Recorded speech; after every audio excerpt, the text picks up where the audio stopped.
In this video, we will dive into our first tool, that is Genymotion. Let's get started.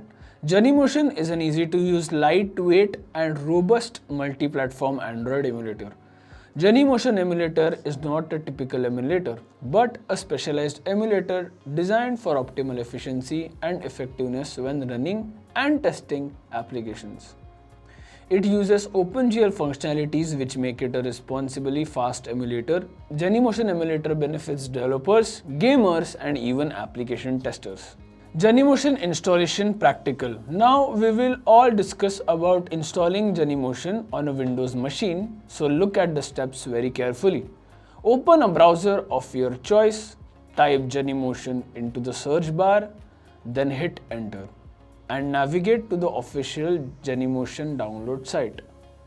Following the establishment of this website, two types of applications are available.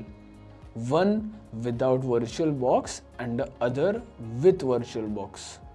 Assuming that VirtualBox is installed on your PC, we will download the light version, that is the installer. After downloading, double-click on the Genymotion installation file from the downloads folder and follow the prompts to install it. After installation, you must register yourself with a valid Gmail account. Now, let us build a new virtual device. To create your virtual emulator, click on the add icon and select the device of your choice.